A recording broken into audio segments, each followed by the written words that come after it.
ആകാശവാണി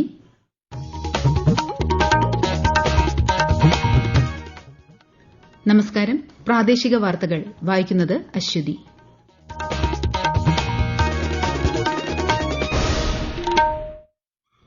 പ്രധാന വാർത്തകൾ. Central Institute of Indian ലാംഗ്വേജസിന്റെ കീഴിൽ മലയാളം ഉൾപ്പെടെ 4 ഭാഷകളിൽ തയ്യാറാക്കിയ 41 സാഹിത്യകൃതികളുടെ പ്രകാശനം കേന്ദ്രമന്ത്രി ധർമ്മേന്ദ്ര പ്രധാൻ ന്യൂഡൽഹിയിൽ നിർവഹിച്ചു. കേന്ദ്ര സഹമന്ത്രി എൽ മുരുകൻ ഇന്ന് കോട്ടയം IIMC-യിലെ വിദ്യാർത്ഥികളുമായി സംവദിക്കും. സ്വകാര്യ മാധ്യമ സ്ഥാപനം കോട്ടയത്ത് സംഘടിപ്പിക്കുന്ന പരിപാടിയിലും കേന്ദ്ര സഹമന്ത്രി പങ്കെടുക്കും. ഇന്ന് ദേശീയ സിദ്ധദിനം.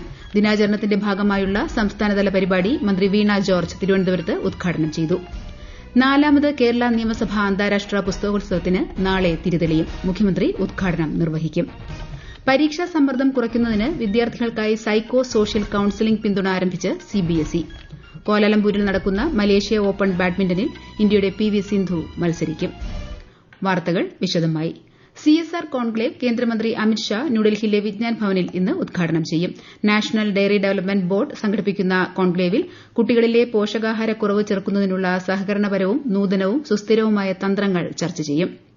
രാജ്യത്ത് 1000-ലേറെ ഭാഷകൾ നിലവിലുണ്ടെന്നും ഓരോ ഭാഷയ്ക്കും അതിന്റേതായ പ്രാധാന്യമുണ്ടെന്നും കേന്ദ്രമന്ത്രി Dharmendra Pradhan. Central Institute of Indian ലാംഗ്വേജസിന്റെ കീഴിൽ വികസിപ്പിച്ചെടുത്ത 41 സാഹിത്യകൃതികൾ ന്യൂഡൽഹിയിൽ പ്രകാശനം ചെയ്യുകയായിരുന്നു അദ്ദേഹം. തമിഴ് തിരുക്കുറലിന്റെ 45 എപ്പിസോഡുകളുള്ള ആംഗ്യഭാഷാ വ്യാഖ്യാന പരമ്പരയ്ക്കൊപ്പം 13 പുസ്തകങ്ങളുടെ പ്രകാശനവും അദ്ദേഹം നിർവഹിച്ചു. കന്നഡ, തെലുങ്ക്, മലയാളം, ഒഡിയ എന്നീ ഭാഷകളിലെ സെന്റേഴ്സ് ഓഫ് എക്സലൻസിന്റെ കീഴിലാണ് ഈ കൃതികൾ വികസിപ്പിച്ചെടുത്തത്. കേന്ദ്ര സഹമന്ത്രി എൽ മുരുകൻ ഇന്ന് കോട്ടയത്ത് വിവിധ പരിപാടികളിൽ പങ്കെടുക്കും. IIMC കോട്ടയം സന്ദർശിക്കുന്ന കേന്ദ്രമന്ത്രി വിദ്യാർത്ഥികളുമായി സംവദിക്കും. KPS മേനോൻ ഹാളിൽ കേരള കൌമുദി സംഘടിപ്പിക്കുന്ന പരിപാടിയിൽ അദ്ദേഹം ഇന്ന് വൈകുന്നേരം പങ്കെടുക്കും. കേരളത്തിൽ കരട് വോട്ടർ പട്ടികയുമായി ബന്ധപ്പെട്ട പരാതികളും എതിർപ്പുകളും ഈ മാസം 22 വരെ സമർപ്പിക്കാം. കരട് വോട്ടർ പട്ടികയിലെ ഹിയറിംഗ് ജനങ്ങൾക്ക് ബുദ്ധിമുട്ടുണ്ടാകാത്ത രീതിയിൽ നടത്തുമെന്ന് മുഖ്യ തെരഞ്ഞെടുപ്പ് ഓഫീസർ രത്തൻ യു കേൽക്കർ അറിയിച്ചു. കേരളത്തിൽ അർഹരായ മുഴുവൻ ആളുകളെയും വോട്ടർ പട്ടികയിൽ ഉൾപ്പെടുത്താനുള്ള നടപടികൾ സ്വീകരിക്കുമെന്ന് മുഖ്യമന്ത്രി പിണറായി വിജയൻ. മതിയായ രേഖകൾ കൈവശമില്ലാത്തവർക്ക് യുദ്ധകാലാടിസ്ഥാനത്തിൽ രേഖകൾ ലഭ്യമാക്കാൻ ജില്ലാ കളക്ടർമാർക്ക് നിർദ്ദേശം നൽകി. ആവശ്യമുള്ള സ്ഥലങ്ങളിൽ പൊതുജനങ്ങൾക്ക് ബുദ്ധിമുട്ടുണ്ടാകാത്ത രീതിയിൽ ഹിയറിംഗ് കേന്ദ്രങ്ങൾ സജ്ജീകരിക്കുന്നതിനും ജില്ലാ കളക്ടർമാരെ ചുമതലപ്പെടുത്തി. സ്ഥാനാർത്ഥികളുടെ മരണത്തെ തുടർന്ന് വോട്ടെടുപ്പ് മാറ്റിവെച്ച 3 തദ്ദേശ വാർഡുകളിൽ ഈ മാസം 12-ന് പ്രത്യേക തെരഞ്ഞെടുപ്പ് നടക്കും. മലപ്പുറം പായിപ്പാടം, എറണാകുളം ഓണക്കൂർ, തിരുവനന്തപുരം വിഴിഞ്ഞം എന്നീ വാർഡുകളിലാണ് പ്രത്യേക തെരഞ്ഞെടുപ്പ് നടക്കുന്നത്. വോട്ടെണ്ണൽ 13-ന് നടക്കും. കേരള നിയമസഭാ അന്താരാഷ്ട്ര പുസ്തകോത്സവത്തിന്റെ 4ാം പതിപ്പിന് നാളെ തിരുവനന്തപുരത്ത് തുടക്കമാകും. ആർ ശങ്കരനാരായണൻ തമ്പി ഹാളിൽ നടക്കുന്ന ചടങ്ങിൽ മുഖ്യമന്ത്രി പിണറായി വിജയൻ ഉദ്ഘാടനം നിർവഹിക്കും. പുസ്തകോത്സവത്തിന് മുന്നോടിയായി ഫെസ്റ്റിവൽ ഓഫീസ് മന്ത്രി വി ശിവൻകുട്ടി ഇന്ന് രാവിലെ ഉദ്ഘാടനം ചെയ്തു. നിയമസഭാ സമുച്ചയത്തെ വർണ്ണശബളമാക്കുന്ന വൈദ്യുത അലങ്കാരങ്ങളുടെ ഉദ്ഘാടനം വൈകിട്ട് സ്പീക്കർ AN ഷംസീർ നിർവഹിക്കും. കൂടുതൽ വിവരങ്ങളുമായി ആകാശവാണി തിരുവനന്തപുരം ജില്ലാ പ്രതിനിധി രജു കോലിയക്കോട്. നാളെ മുതൽ ഈ മാസം 13 വരെ നടക്കുന്ന കേരള നിയമസഭ അന്താരാഷ്ട്ര പുസ്തകോത്സവത്തിന്റെ 4ാം പതിപ്പിൽ 180 പ്രസാധകർ പങ്കെടുക്കുന്ന 300 സ്റ്റാളുകളാണ് ഏറ്റവും ശ്രദ്ധേയം. പുസ്തക പ്രകാശനങ്ങൾ, പുസ്തക ചർച്ചകൾ, സംവാദങ്ങൾ, എഴുത്തുകാരുമായുള്ള അഭിമുഖങ്ങൾ തുടങ്ങിയവ 6 വേദികളിലായി നടക്കും. മൌറീഷ്യസിന്റെ ആദ്യ വനിതാ പ്രസിഡന്റ് അമീന ഗുരിഫ് ഹക്കീം, ശ്രീലങ്കൻ സാഹിത്യകാരൻ ചൂളാനന്ദ സമരനായകെ, ബുക്കർ പ്രൈസ് ജേതാവ് ബാനു മുസ്താഖ്, തസ്ലീമ നസ്രീൻ, റാണ അയൂബ്, ശശി തരൂർ ഉൾപ്പെടെ ദേശീയ അന്തർദേശീയ തലങ്ങളിൽ ശ്രദ്ധേയരായ നിരവധി പേർ പങ്കെടുക്കും. വിദ്യാർത്ഥികൾക്കായി സജ്ജീകരിക്കുന്ന സ്റ്റുഡൻസ് കോർണറാണ് മറ്റൊരു പ്രത്യേകത. മാജിക്, പപ്പറ്റ് ഷോ, കുട്ടികളുടെ നാടകങ്ങൾ ഉൾപ്പെടെയുള്ളവ ഈ വേദിയിൽ കാഴ്ചക്കാർക്ക് മുന്നിലെത്തും. കേരള നിയമസഭാ അന്താരാഷ്ട്ര പുസ്തകോത്സവത്തിന് പങ്കെടുക്കാനെത്തുന്ന വിദ്യാർത്ഥികൾക്ക് നാളെ മുതൽ 13 വരെ തിരുവനന്തപുരം മൃഗശാലയും മ്യൂസിയവും സൌജന്യമായി സന്ദർശിക്കാം. പുസ്തകോത്സവത്തോടനുബന്ധിച്ച് ഈ മാസം 12-ന് മൃഗശാലയും മ്യൂസിയവും തുറന്നു പ്രവർത്തിക്കുമെന്ന് മ്യൂസിയം മൃഗശാല ഡയറക്ടർ അറിയിച്ചു. മുൻ കേന്ദ്രമന്ത്രി സുരേഷ് കൽമാടി അന്തരിച്ചു. പൂനെയിലായിരുന്നു അന്ത്യം. 82 വയസ്സായിരുന്നു. ദീർഘനാളായി അസുഖബാധയെ തുടർന്ന് ചികിത്സയിലായിരുന്നു. മുൻ പ്രധാനമന്ത്രി PV നരസിംഹറാവുവിന്റെ കാലത്ത് റെയിൽവേ സഹമന്ത്രി സ്ഥാനം വഹിച്ചു. ഇന്ത്യൻ ഒളിമ്പിക് അസോസിയേഷന്റെ പ്രസിഡന്റായും അദ്ദേഹം സേവനമനുഷ്ഠിച്ചിട്ടുണ്ട്. ഇന്ന് ദേശീയ സിദ്ധദിനം. ആഗോള ആരോഗ്യത്തിന് സിദ്ധ എന്നതാണ് ഈ വർഷത്തെ പ്രമേയം. ദിനാചരണത്തിന്റെ ഭാഗമായി സംസ്ഥാന ആയുഷ് വകുപ്പ്, ഭാരതീയ ചികിത്സാ വകുപ്പ്, നാഷണൽ ആയുഷ് മിഷൻ കേരള എന്നിവയുടെ സംയുക്താഭിമുഖ്യത്തിൽ സംഘടിപ്പിക്കുന്ന പരിപാടിയുടെ സംസ്ഥാനതല ഉദ്ഘാടനം മന്ത്രി വീണ ജോർജ് തിരുവനന്തപുരത്ത് നിർവഹിച്ചു. ദിനാചരണത്തോടനുബന്ധിച്ച് പൊതുജനങ്ങൾക്കായി സൌജന്യ മെഡിക്കൽ ക്യാമ്പും സംഘടിപ്പിക്കുന്നുണ്ട്. ഈ വാർത്തകൾ ആകാശവാണിയിൽ നിന്ന്. ആകാശവാണി വാർത്തകളും വാർത്താധിഷ്ഠിത പരിപാടികളും All India Radio News Thiruvananthapuram YouTube ചാനലിലും All India Radio News Thiruvananthapuram Facebook പേജിലും AR News_ തിരുവനന്തപുരം ഇൻസ്റ്റഗ്രാം അക്കൌണ്ടിലും AR News_TVM X ഹാൻഡിലും ലഭ്യമാണ്. PIBയും നെടുമങ്ങാട് പ്രസ് ക്ലബ്ബും ചേർന്ന് നടത്തുന്ന പ്രാദേശിക മാധ്യമ ശില്പശാല നെടുമങ്ങാട് പുരോഗമിക്കുന്നു.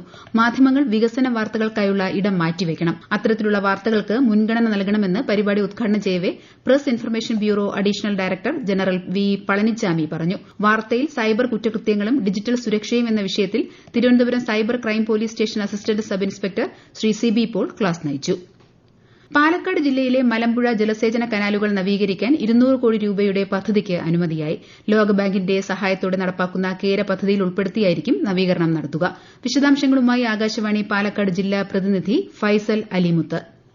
കൃഷിവകുപ്പിന്റെ നേതൃത്വത്തിലുള്ള പദ്ധതിയുടെ നടത്തിപ്പ് ചുമതല ജലസേചന വിഭാഗത്തിനാണ്. നഗരത്തോട് ചേർന്നുള്ള സഞ്ചാരികളുടെ ഇഷ്ടസ്ഥലങ്ങളായ 2 ബ്രിട്ടീഷ് പാലങ്ങളുടെ ബലപ്പെടുത്തലും നവീകരണത്തിന്റെ ഭാഗമായി ഉണ്ടാകും. മലമ്പുഴ ഡാമിൽ നിന്നുള്ള ഇടത് വലത് കര കനാലുകൾ വഴി 22,000 ഹെക്ടർ നെൽകൃഷിക്കാണ് ജില്ലയിൽ ജലസേചനം സാധ്യമാക്കുന്നത്. ആദ്യഘട്ടത്തിൽ 15 വലിയ ബ്രാഞ്ച് കനാലുകളും 47 ഫീൽഡ് കനാലുകളുമുള്ള ഇടതുകര കനാലാണ് നവീകരിക്കുക. പരീക്ഷാ സംബന്ധമായ സമ്മർദ്ദം പരിഹരിക്കുന്നതിന് വിദ്യാർത്ഥികൾക്കായി സൈക്കോ സോഷ്യൽ കൌൺസിലിംഗ് പിന്തുണ ആരംഭിച്ച് CBSE. 10-12 ക്ലാസുകളിലെ കുട്ടികളെ പരീക്ഷാ പേടി അകറ്റി ആത്മവിശ്വാസത്തോടെയും വ്യക്തതയോടെയും പരീക്ഷയെ നേരിടാൻ സഹായിക്കുകയാണ് പദ്ധതിയുടെ ലക്ഷ്യം. സൌജന്യ കൌൺസിലിംഗ് സേവനങ്ങളുടെ ആദ്യഘട്ടം ഇന്ന് മുതൽ ജൂൺ 1 വരെ തുടരും. സേവനങ്ങൾക്കായി വിദ്യാർത്ഥികൾക്ക് 1800-118-004 എന്ന ടോൾ ഫ്രീ നമ്പറിൽ ബന്ധപ്പെടാവുന്നതാണ്. പരിശീലനം ലഭിച്ച 73 പ്രൊഫഷണലുകളുടെ സേവനം വിദ്യാർത്ഥികൾക്കും രക്ഷിതാക്കൾക്കും 24 മണിക്കൂറും ലഭ്യമാണ്.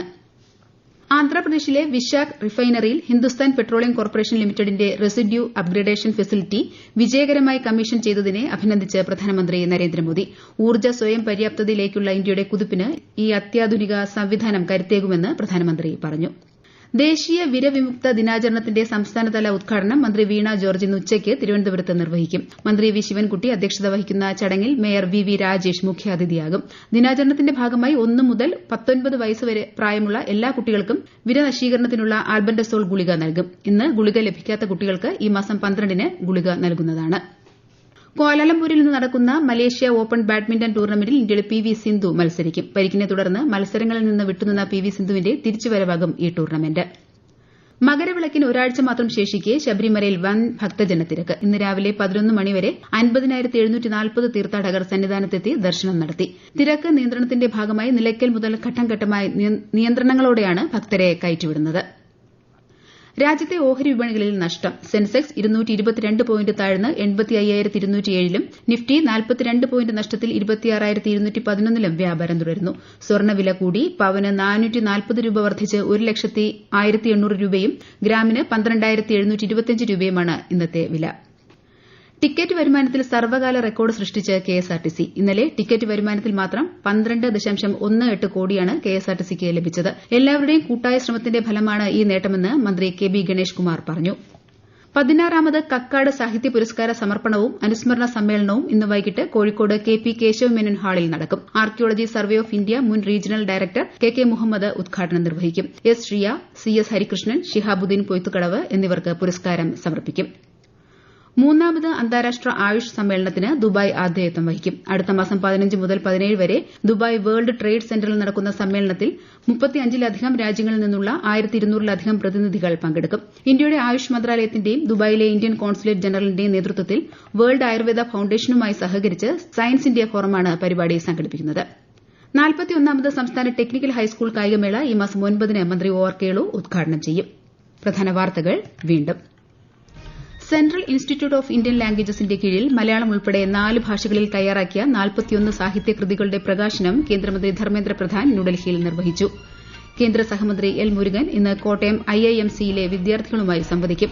സ്വകാര്യ മാധ്യമ സ്ഥാപനം കോട്ടയത്ത് സംഘടിപ്പിക്കുന്ന പരിപാടിയിലും കേന്ദ്ര സഹമന്ത്രി പങ്കെടുക്കും. ഇന്ന് ദേശീയ സിദ്ധ ദിനം. ദിനാചരണത്തിന്റെ ഭാഗമായുള്ള സംസ്ഥാനതല പരിപാടി മന്ത്രി വീണ ജോർജ് തിരുവനന്തപുരത്ത് ഉദ്ഘാടനം ചെയ്തു. 4ാമത് കേരള നിയമസഭാ അന്താരാഷ്ട്ര പുസ്തകോത്സവത്തിന് നാളെ തിരിതെളിയും. മുഖ്യമന്ത്രി ഉദ്ഘാടനം നിർവഹിക്കും. പരീക്ഷാ സമ്മർദ്ദം കുറയ്ക്കുന്നതിന് വിദ്യാർത്ഥികൾക്കായി സൈക്കോ സോഷ്യൽ കൌൺസിലിംഗ് പിന്തുണ ആരംഭിച്ച് CBSE. ക്വാലാലംപൂരിൽ നടക്കുന്ന മലേഷ്യ ഓപ്പൺ ബാഡ്മിന്റണിൽ ഇന്ത്യയുടെ PV സിന്ധു മത്സരിക്കും. പ്രാദേശിക വാർത്തകൾ കഴിഞ്ഞു. അടുത്ത വാർത്താ പ്രക്ഷേപണം 12:50.